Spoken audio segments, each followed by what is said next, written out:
Radio Transmundial presenta Los Grandes Temas. Un tiempo donde el pastor Salvador de Lutri nos lleva a pensar en la problemática más profunda del ser humano. Los Grandes Temas. La tentación de Jesús es un hecho que acontece en absoluta soledad. Estaba en el desierto y solo. Los discípulos que escriben acerca de la tentación tienen que haber escuchado de labios mismos de Jesús la tentación. Él tiene que haberlo transmitido, porque ninguno estuvo presente en ese momento. Pero por algo Jesús habló de esa crisis interior del hombre que está iniciando un camino y que sin embargo ese camino es sacudido para que vaya por otro lado. Y por eso leo en el Evangelio según San Mateo, dice: entonces Jesús fue llevado por el Espíritu al desierto para ser tentado por el diablo, y después de haber ayunado 40 días y 40 noches tuvo hambre, y vino a él el tentador y le dijo: si eres hijo de Dios, di que estas piedras se conviertan en pan. Él respondió y dijo: escrito está, no solo de pan vivirá el hombre, sino de toda palabra que sale de la boca de Dios. Entonces el diablo le llevó a la santa ciudad y le puso sobre el pináculo del templo, y le dijo: si eres hijo de Dios, échate abajo, porque escrito está, a sus ángeles mandará cerca de ti, y en sus manos te sostendrá, para que no tropieces con tu pie en piedra. Jesús le dijo: escrito está también, no tentarás al Señor tu Dios. Otra vez le llevó el diablo a un monte muy alto, y le mostró todos los reinos del mundo y la gloria de ellos, y le dijo: todo esto te daré si postrado me adorares. Entonces Jesús le dijo: vete, Satanás, porque escrito está, al Señor tu Dios adorarás y a Él solo servirás. Don Francisco de Quevedo y Villegas, el gran poeta del siglo de oro español, era un agudo observador de la vida, y era, junto con Cervantes, vivían más o menos a 4 cuadras de distancia, Quevedo y Cervantes, en Madrid. Eran grandes lectores de la Biblia. Si usted lee con atención el Quijote, va a ver que está lleno de citas y de historias y de versículos de la Biblia. También Quevedo era así y escribió un libro muy interesante que se llama Política de Dios, Gobierno de Cristo y Tiranía de Satanás. Muy, pero muy interesante.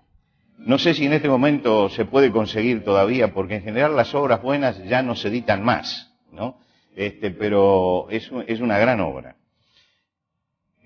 A él le debemos aquello de poderoso caballero es don dinero, y esas sátiras, esas coplas satíricas tan interesantes. Un día él habló acerca de los caminos de los hombres, y él dijo: muchas veces se suelen perder los hombres por el camino mismo por el que pensaban salvarse. Muchas veces se suelen perder los hombres por el camino mismo por el que pensaban salvarse.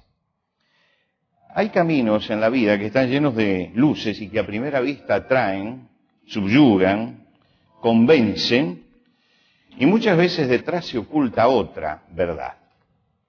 Recuerdo que una vez estábamos haciendo una presentación en el Teatro Astral cuando teníamos el programa Tiempo de Creer, y fuimos a contratar el teatro, y llegamos una noche de función para contratarlo, y en el momento que estábamos conversando con el administrador, nos dijo: bueno, vamos a ir a la sala. Y cuando entramos en la sala estaban representando una obra de teatro, y había allí un salón maravilloso con una escalera de mármol, con unos jarrones. Era una casa lujosa lo que representaba, lleno de cortinados, y la verdad que quedamos deslumbrados por eso.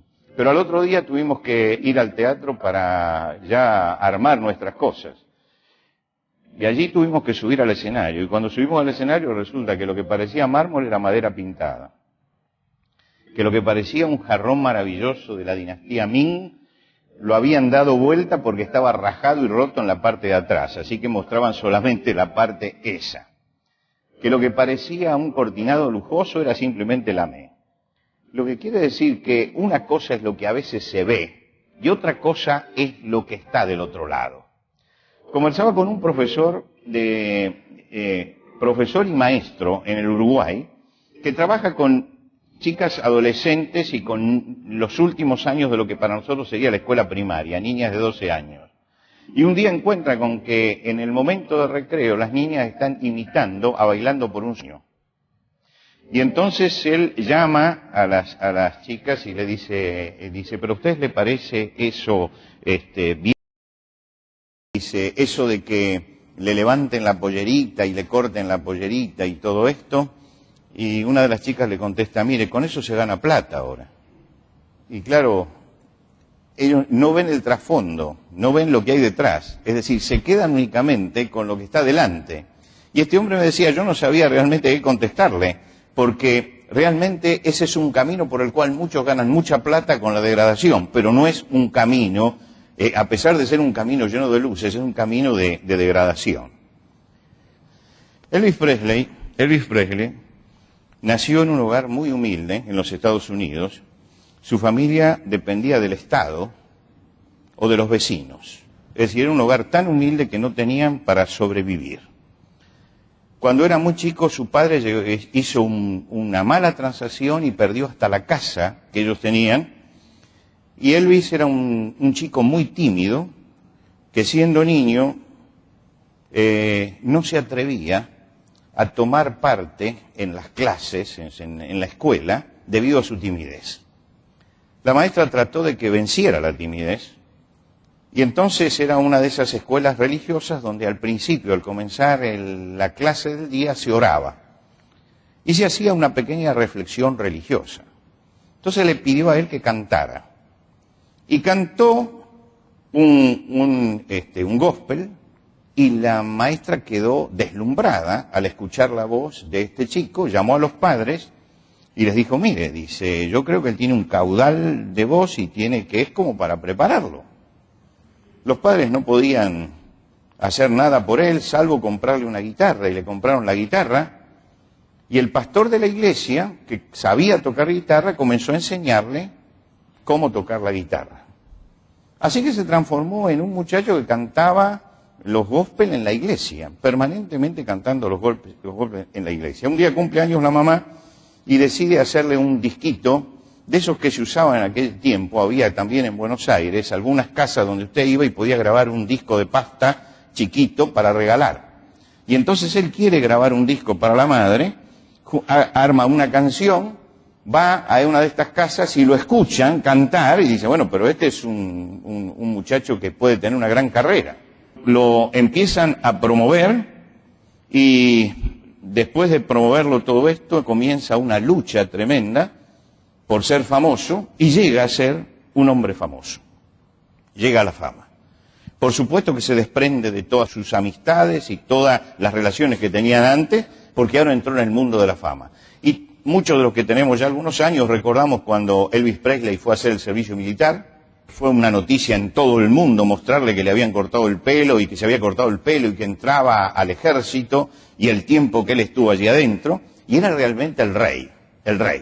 Y él lo sentía así, se sentía como rey. Claro, se deslumbró con el brillo de la fama en tal forma que cuando salió del servicio militar ya empezaba a atropellar al mundo. Sentía que ya estaba en la cima.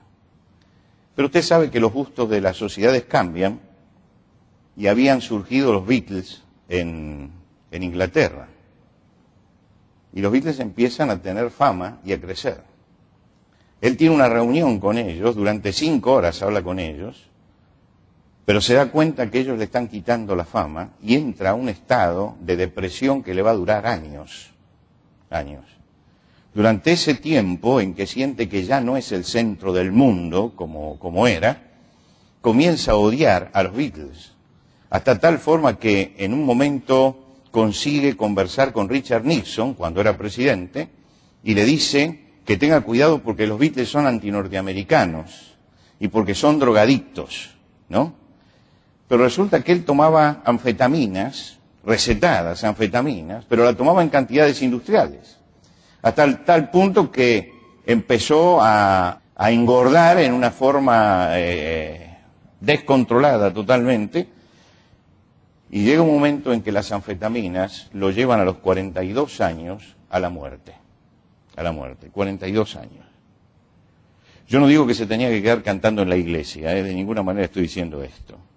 Estoy diciendo que él tomó un camino, eligió un camino, y no supo manejarse dentro de ese camino. No supo cuáles eran los límites del camino. Y porque no supo manejarse en el camino y no supo cuáles eran los límites de ese camino, entonces se creyó que realmente era un ídolo, se creyó que realmente él era un dios, y cuando se dio cuenta de que no era ni un ídolo ni un dios, entonces empezó la depresión. Cada uno elige su propio camino en la vida, elige su propio camino. Hay caminos que son muy luminosos, que tienen muchas luces, y él eligió un camino de muchas luces. Indudablemente el camino que eligió Elvis Presley era un camino deslumbrante, quedó encandilado, pero lo encandiló en tal forma que lo destruyó. Hay que tener cuidado cuando uno elige el camino de la vida y cuando uno está transitando el camino de la vida, porque todos los caminos de la vida que uno inicia pueden ser muy rectos, pueden ser muy nobles, pueden tener un gran objetivo, pero tienen desviaciones y tienen tentaciones. Y cuando uno cae en uno de esos desvíos del camino de la vida, entonces se estrella. Mahalia Jackson también nació en un hogar muy humilde, un hogar muy pobre, en un barrio negro en Nueva Orleans, una casa que tenía 3 habitaciones nada más y vivían 14 personas y un perro. Ella lo cuenta en sus memorias.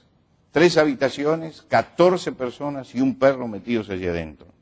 Cuando tenía 5 años muere su madre. Ella va a la iglesia bautista y comienza a cantar en la iglesia y se transforma en la reina del gospel. Y en el momento que se transforma en la reina del gospel, vienen a ofrecerle a ella justamente entrar en todo el sistema comercial que tiene Estados Unidos para la gente del gospel. Y ella dijo, no, yo allí no entro. ¿Por qué no entraba? No entraba porque se daba cuenta que ese sistema de ir al Teatro Apolo, de cantar con todos ellos, era entrar por un camino que podía destruirla. Pero entonces aparecieron quienes conversaban con ella y le decían, pero estás loca, ¿cómo no vas a entrar? Te están ofreciendo el gran camino de la fama. ¿Y te vas a quedar cantando gospel fuera del circuito comercial?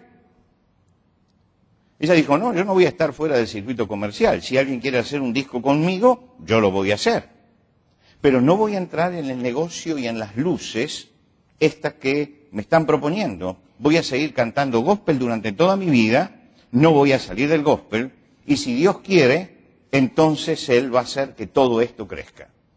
Cuando tenía 36 años, graba un disco que vende en una semana 8 millones de copias. 8 millones de copias.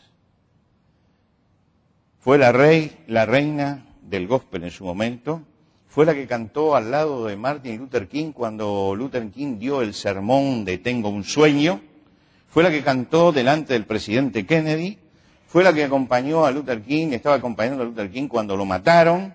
Ella cantó en la despedida de Martin Luther King y se consideraba que era la persona de color más poderosa en ese momento en Estados Unidos en defensa de los negros.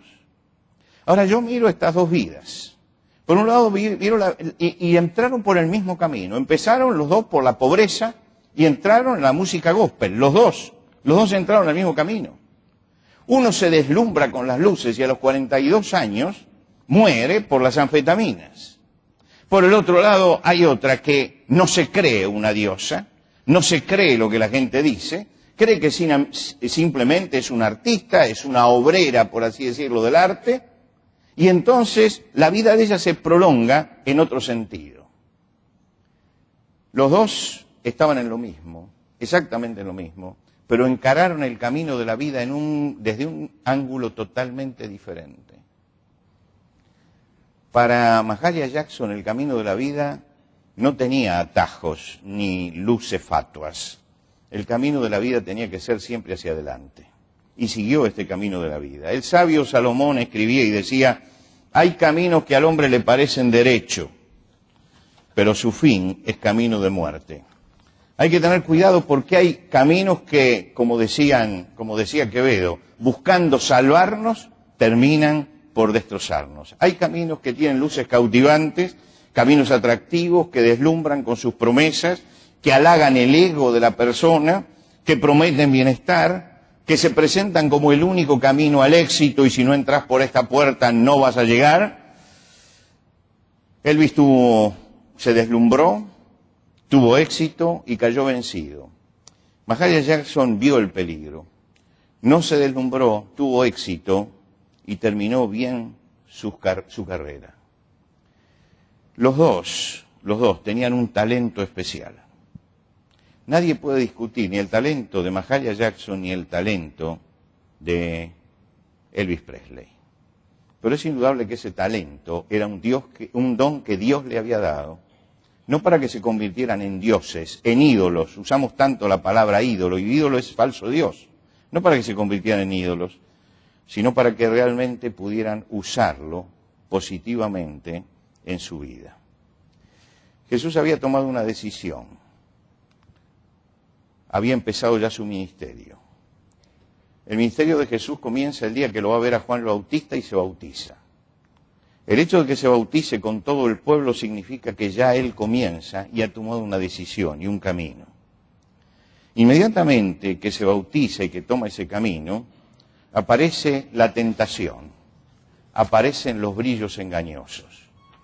Y es muy interesante mirar las tres tentaciones de Jesús, porque son tres caminos que se abren delante de nosotros, tres bifurcaciones que se abren en el camino de la vida, y que son tres bifurcaciones peligrosas a las que Jesús le dijo no, no. Todos nosotros tenemos tentaciones en el camino de la vida, Jesús también las tuvo. Y él cuenta, y contó a sus discípulos seguramente, estas tres tentaciones que aparecieron allí en esos 40 días que estuvo en el desierto, seguramente meditando sobre el camino y sobre la obra que había sido destinado, para la cual había sido destinado en la tierra. Y esas tres tentaciones eran tres formas de abrirle un camino luminoso, pero por un lugar que llevaba a la destrucción. La primera tentación que trajo Satanás era la tentación del egoísmo. Jesús tenía hambre, había estado ayunando, estaba seguramente en el desierto de Judea. El desierto de Judea se caracteriza por la cantidad de piedras. Es decir, son tremendos pedregales unidos por algo de tierra. Cuando usted lee la Biblia ve que los judíos antes de sembrar siempre despedregaban. Y la tarea de despedregar era una tarea tremenda. Había que sacar todas las piedras porque realmente es piedra con un poco de tierra encima. Quiere decir que Jesús en el desierto de Judea estaba rodeado de piedras. Y en ese momento tenía hambre. Y entonces llega el tentador y el tentador le dice, bueno, si tenés poder, hacé que estas piedras se conviertan en pan. ¿Por qué no pensás un poco en vos mismo? ¿Por qué no pensás un poco en tu necesidad? ¿Por qué no sos un poco egocéntrico en este momento? Ya que tenés poder, ¿por qué no lo usás únicamente en tu beneficio? Satanás le está diciendo, toma el camino del egoísmo, toma el camino del egocentrismo, viví únicamente para vos. Si tenés hambre, que las piedras se conviertan en pan y que vos te los puedas comer, porque nadie está pensando en vos. Si vos no pensás en vos, nadie va a pensar en vos. ¿Cuántas veces hemos escuchado esta frase? Esta frase que es el paradigma del egoísmo. Tenés que pensar vos en vos mismo y nada más.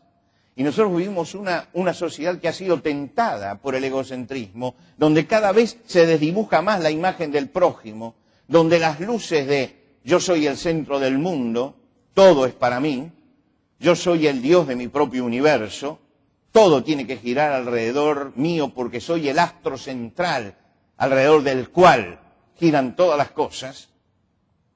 Es algo que se está arraigando en el corazón de los hombres en el mundo occidental. Vivir para sí mismo y olvidarse del prójimo.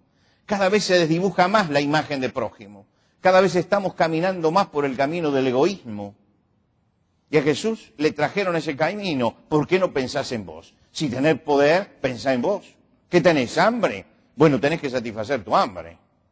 Es tu necesidad. Y Jesús sabía que su poder no le había sido dado para usarlo para él mismo, sino para el prójimo, para el que está allí. Y en ese momento él dice, no, este no es el camino. Y yo sé que es muy difícil en esta sociedad decir que el egoísmo no es el camino, que el egoísmo no es el camino, que todos estamos en una sociedad donde hay prójimo, donde está el otro también, y que no podemos solamente vivir pensando en nosotros mismos y sintiéndonos el centro de la vida. Y sin embargo toda la sociedad está alimentando esto, que nosotros pensemos únicamente en nosotros mismos. Y resulta que cuando empezamos a pensar únicamente en nosotros mismos y avanzamos, estamos entrando en un camino aparentemente luminoso, pero como dice Salomón, hay caminos que al hombre le parecen derecho, pero su fin es camino de muerte. Su fin es camino de muerte. Hay que tener cuidado con esta sociedad que predica constantemente el egoísmo y que nos da elementos del egoísmo. Usted ve, por ejemplo, a través de Internet y de la computadora, cuántos están abriendo su Twitter, su Facebook, todo esto para mostrar lo que son. Y cuando usted lee, muchas de las cosas son tonterías, pero le cuentan su propia vida, le cuentan su historia. Y yo digo, cuando veo esto, es gente que está diciendo, tengo que publicarlo, ¿cómo el mundo se va a perder a alguien como yo? Tengo que decirlo, tengo que contarlo. No puedo privar a los demás de que me vean. Es una forma de mostrarse permanentemente y de no pensar en que al lado está el prójimo. Jesús ese día dijo que no, estaba eligiendo otro camino donde el prójimo contaba, donde yo no soy el centro. Y piense usted en Mahalia Jackson y piense usted en Elvis Presley. Ellos tuvieron la misma tentación. Elvis Presley se convirtió en el centro de su propio universo. Mahalia Jackson pensó que no era así el asunto, que la vida era otra cosa, que uno podía tener un don, pero tenía que usarlo medidamente y usarlo para que no me destruyera. El don de Elvis Presley fue su fracaso y su destrucción. Lo llevó a eso. La egolatría, el egocentrismo, lo llevó a ese final tan triste que tuvo. Los que lo visitaban los últimos días lo veían en la cama y dice que llegaban a él y de lo único que hablaba era de su carrera y del éxito que había tenido y de que él seguía siendo el rey, cuando todos sabían que ya no era el rey. Y leía libros de espiritismo, sobre todo libros de espiritismo, porque quería comunicarse con los muertos, porque él podía comunicarse con ese universo. Había perdido totalmente el rumbo, porque se había transformado en un Dios para sí mismo, un Dios para sí mismo. Y la realidad le estaba mostrando que él no era un Dios. La primera tentación, la tentación del egoísmo. Jesús dijo, no, este no es el camino, este no es el camino. Lo llevó el tentador al templo de Jerusalén. El templo de Jerusalén estaba sobre una montaña. Sobre una meseta que se había hecho sobre el monte Sión estaba el templo. El templo tenía una torre, el pináculo del templo. Era el punto más alto de todo Israel, el punto más alto. Debajo estaba el templo y más abajo la barranca del monte de Sión. ¿A cuántos metros estaría en ese momento? Aproximadamente a 60, 70 metros de altura. Dice, estaba allí. Y Satanás le dice, bueno, acá estamos y debajo está reunido todo el pueblo. El templo era el lugar donde se reunía toda la gente. Era el lugar, era el centro político y religioso de Israel. Toda la gente de Jerusalén iba por lo menos una vez al día al templo, lo que quiere decir que había allí una multitud, sobre todo en las horas de la oración. Bueno, dice, estás en el pináculo del templo. Tírate desde el pináculo del templo. Van a venir los ángeles y te van a levantar en el aire y vas a dar el espectáculo que nadie espera. Cuando la gente te esté mirando allá arriba y vea que te vas a tirar, inmediatamente todos van a poner la vista en vos. Todos van a creer que están ante un suicida. Cuando te tires de ahí vas a escuchar un grito de la multitud porque se tiró. Y en ese momento, cuando vienen los ángeles, es cuando adquieres el éxito y la fama. es el hombre que se tira del pináculo del templo y no cae, no llega al piso, porque lo levantan los ángeles. Es la tentación del éxito, es la tentación de la fama. Satanás le está diciendo, sentite el ídolo de la multitud. Podés pegar un salto delante de todos, que todos por un momento se les cierre la garganta y después va a estallar un aplauso. Y todos van a decir que sos el mejor del mundo. Y vas a tener entonces éxito. Sentite el ídolo de la multitud. Tirate desde el pináculo del templo. El éxito. El éxito es otra de las grandes tentaciones. El éxito. Todos deseamos que nos vaya bien. Y todos queremos que nos vaya bien. Pero en algunos casos se transforma esto en obsesivo. Y se paga un altísimo precio por obtener el éxito, por obtener ese minuto de fama. En este momento en que estamos en plena decadencia de los medios en nuestro país, donde realmente ya todo lo que sea la comunicación visual es una comunicación más que degradante y destructiva de las personas, de la ética, de la moral, donde la sociedad se ha tinelizado realmente en lo más bajo, en lo más abyecto, en lo más repugnante que se puede manifestar en una pantalla de televisión que se mete dentro de la casa.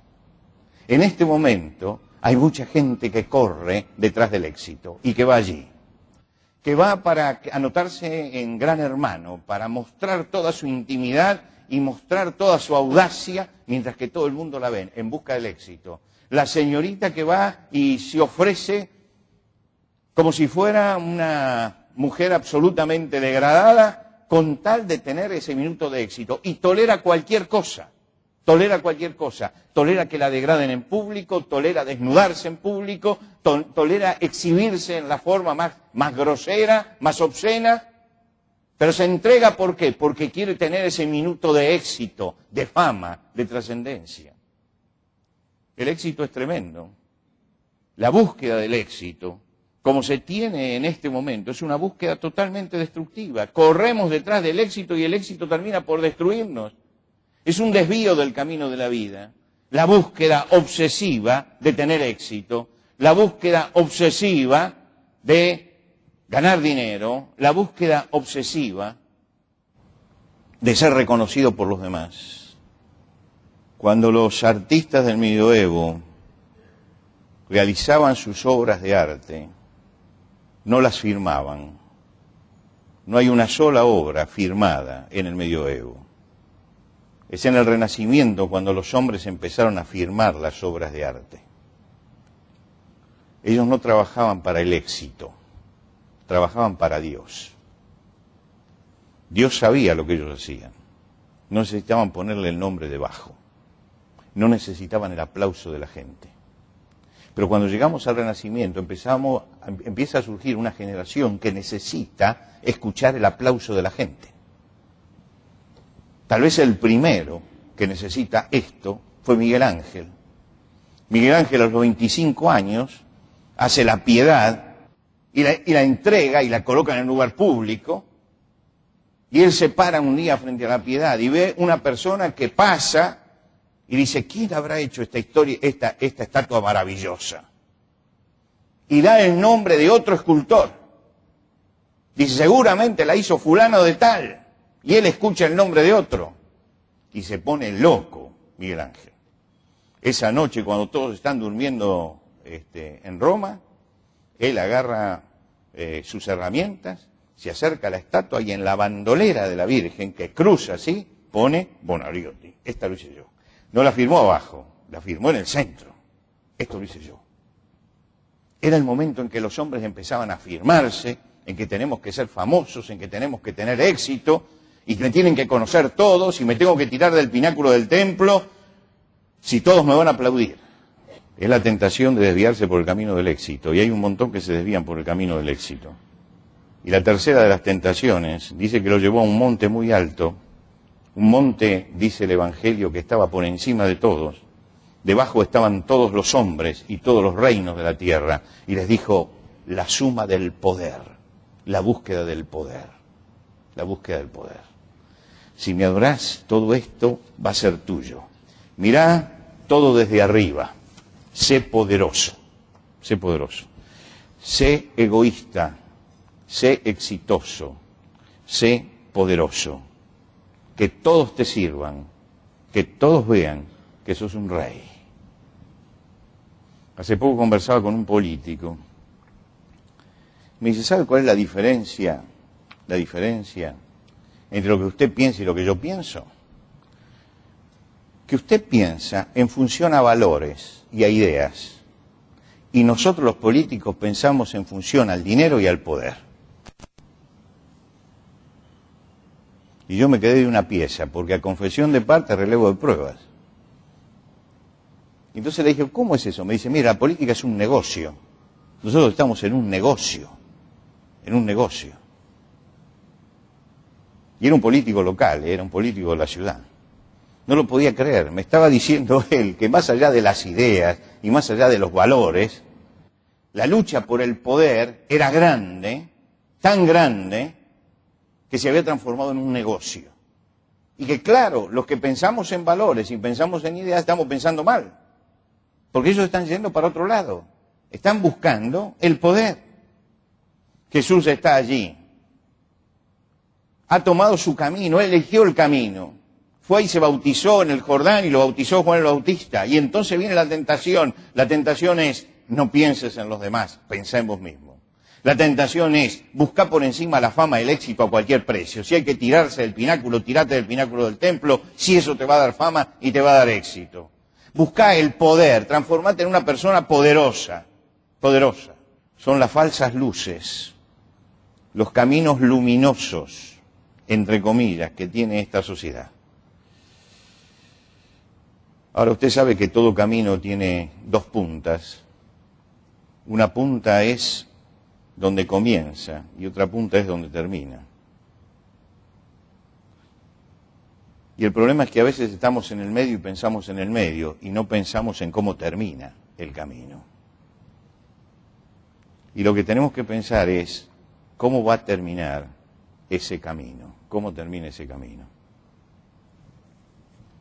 Los años que estuve en la radio, tuve que ayudar a algunos famosos a los que se le estaba acabando la fama.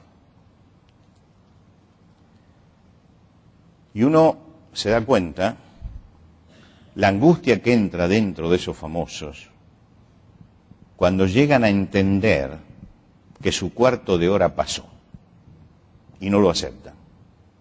No le voy a decir los nombres, pero le voy a contar un caso. Era una persona que era famoso, un argentino con relevancia internacional, tenía la residencia en Estados Unidos, la residencia. Es decir, que había logrado en los Estados Unidos que le dieran eso que es tan deseado por muchos latinoamericanos, residencia.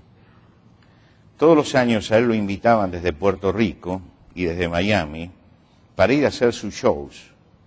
Entonces viajaba a Puerto Rico y viajaba a Miami, y para que usted conserve la residencia tiene que todos los años ir a los Estados Unidos. Si usted un año no va, perdió la residencia. Quiere decir que cada año él viajaba invitado para hacer su show y mantenía su residencia. Hasta que un año no lo invitaron. Y cuando ese año no lo invitaron, entró en crisis. Y en una crisis tan fuerte que alguien vino a la radio y me preguntó si en alguna forma podíamos ayudarlo. Recuerdo que lo primero que le dije, digo, ¿qué es lo que necesita? Dice, mire, está desesperado, porque no lo llama nadie, ni a la Argentina, y no lo están llamando tampoco de Estados Unidos. Lógicamente era un hombre ya mayor. Entonces le dije, mire, lo primero que le ofrezco es que venga a nuestro programa y haga su show y se promocione, le damos un poco de aire. Así que vino a nuestro programa y estuvo allí una noche y se promocionó muy bien, y realmente estaba en forma como para seguir su carrera. Pero me pidió entonces conversar conmigo. Estuvimos en su casa varias veces, conversando con él. Y la angustia que tenía ese hombre era tremenda. Y le pregunté, pero escúcheme, ¿su problema es un problema económico? No, dice, yo el problema económico lo tengo solucionado, definitivamente solucionado. El problema es que ya no me llama nadie.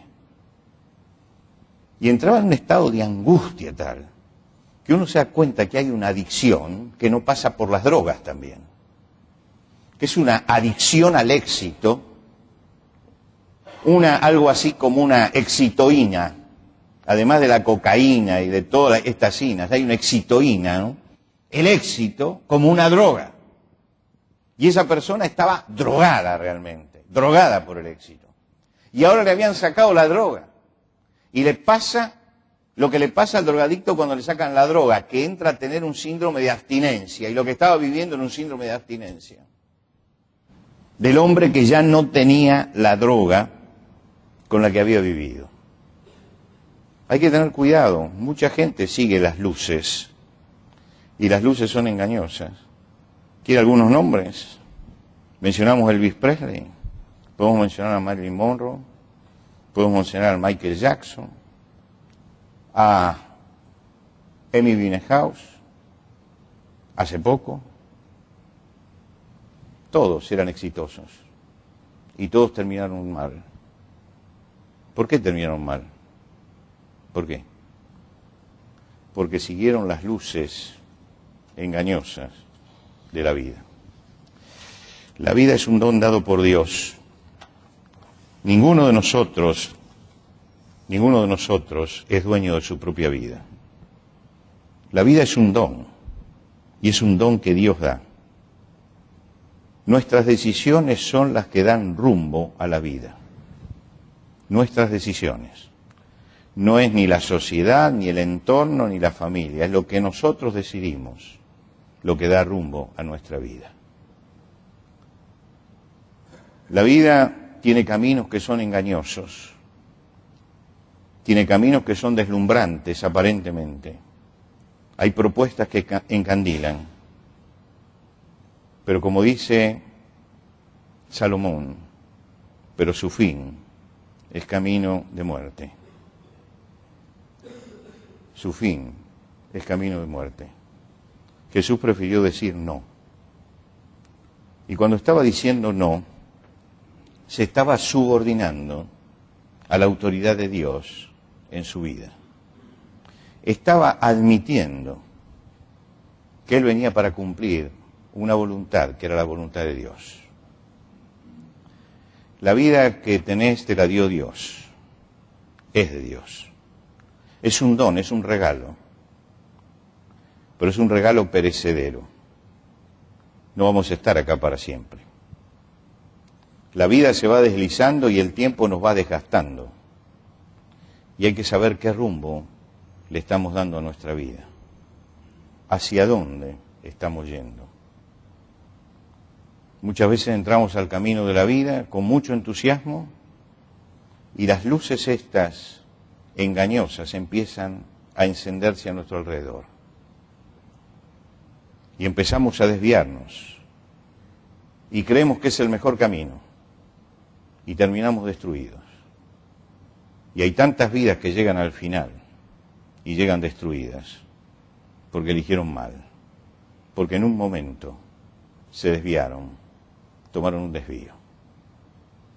El Señor Jesucristo le dijo un día a los suyos: el ladrón no viene sino para hurtar, matar y destruir.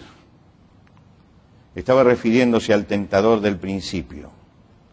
Cada vez que viene y nos tienta para hurtarnos algo, para matarnos y para destruirnos.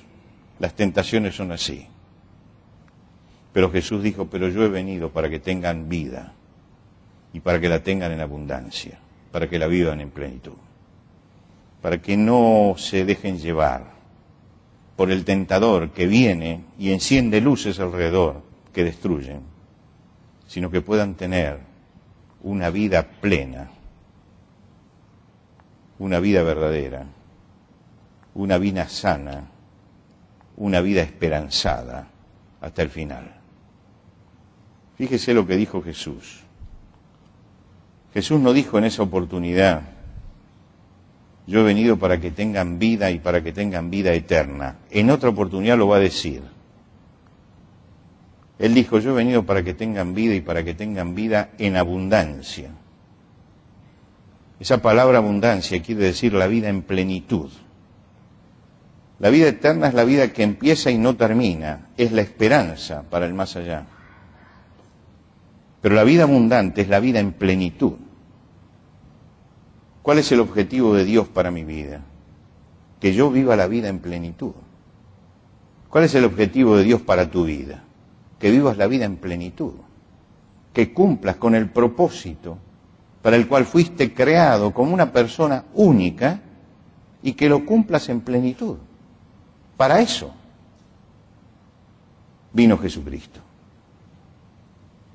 Y el asunto es que muchas veces nosotros no nos damos cuenta y tomamos cualquier otro camino y nuestra vida empieza a degradarse y nuestro corazón empieza a angustiarse. Y no se soluciona esto con pastillas, ni se soluciona esto con psicólogos. Lo que necesitamos es el encuentro con Dios, con el Dios que me hizo y que quiere que yo tenga una vida abundante. Todos los propósitos de Dios para tu vida y para mi vida son para que nos vaya bien, son para bendecirnos. Somos nosotros los que tomamos caminos equivocados y nos arruinamos la vida. Somos nosotros los que seguimos desvíos, encandilados por luces engañosas y nos autodestruimos. Lo que Jesucristo dijo es: yo he venido para que tengan vida y para que la tengan en abundancia. Y esa vida es algo de lo cual tenemos que apropiarnos. Yo no conozco tu vida, ni conozco lo que pasa en tu interior, pero Dios sí lo conoce. Si tomaste un camino que se está desviando, si tu cabecita está apuntando hacia uno de estos desvíos, o si ya entraste por un camino que te está destruyendo, es el momento de acercarse a Dios, de buscar en Jesucristo aquel que dijo: yo he venido para que tengan vida y para que la tengan en abundancia. Si sentís que no tenés esa vida plena y esa vida abundante, si sentís que te estás frustrando en la vida, es porque te equivocaste de camino. Si sentís que hay angustia y que cuando te vas a la noche a dormir, empezás a dar vuelta en la cama y no conciliás el sueño pensando en el futuro o tal vez en la muerte, es porque algo le está pasando a tu vida, porque no estás viviendo en plenitud. Si caminás por la vida y no sentís satisfacción y sentís que siempre estás insatisfecho, que nunca sentís satisfacción, es porque algo le está pasando a tu vida. Hay que tener cuidado, tomaste un mal camino y no te diste cuenta a lo mejor. Porque uno se desvía sin darse cuenta y porque la sociedad se está desviando todo para un lado y a veces donde va Vicente va la gente y yo sigo por ese camino. Lo que tengo que hacer es rever eso delante de Dios y decir: si tomé el camino este y si yo no tengo satisfacción para mi propia vida y si me siento mal y si a la noche giro en la cama y no puedo dormir y si me siento frustrado y si me siento angustiado, es porque tomé un mal camino. Y el asunto es que podemos rectificar todo eso, podemos volver a ordenar eso, podemos volver al camino. Porque Jesucristo dijo: yo he venido para que tengan vida y para que la tengan en abundancia. Y a lo mejor esta noche, después de pensar en esto, podemos venir con nuestra carga, con nuestra vida a Jesucristo y decirle: Señor, yo me equivoqué de camino. Tomé un camino equivocado. Y estoy insatisfecho, estoy angustiado, estoy afligido, no encuentro sentido en la vida, tengo temor a la muerte, no tengo respuestas. Y vengo para rectificar el camino, para encontrarme contigo y para recibir esa vida que viene de Cristo. Cuando Jesucristo muere en la cruz, Él deja allí su vida para que nosotros tengamos vida. Él dijo que Él ponía su vida por nosotros, para que yo pudiera tener vida y vida en plenitud. Y esta noche estamos en este lugar, hemos abierto el Evangelio, hemos tratado de pensar en estas cosas Y llega el momento en que yo tengo que apropiarme o desechar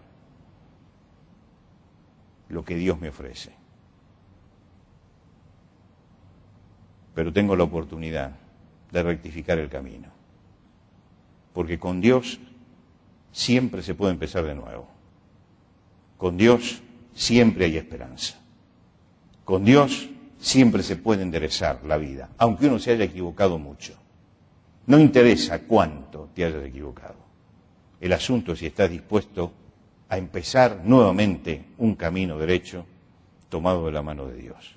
Si estás dispuesto a decir delante de Dios, yo me equivoqué de camino, tomé un camino que no era el camino que debía tomar, pero hoy quiero volver y quiero tener esa vida plena que Jesucristo solamente puede dar.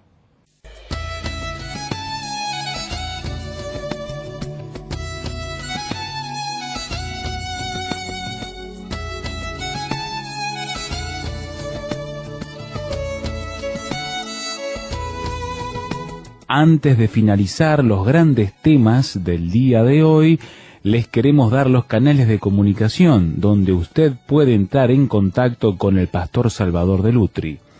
Por carta, hágalo a Los Grandes Temas, casilla de correo 5051, Montevideo, Uruguay. Los Grandes Temas, casilla de correo 5051, Montevideo, Uruguay. Y el correo electrónico, losgrandestemas@transmundial.org. losgrandestemas@transmundial.org. Nos encantaría escuchar de usted, saber cuáles son sus comentarios, preguntas, reacciones e inquietudes sobre el tema de hoy. Por ahora nos despedimos hasta otro espacio de Los Grandes Temas, una producción de Radio Transmundial.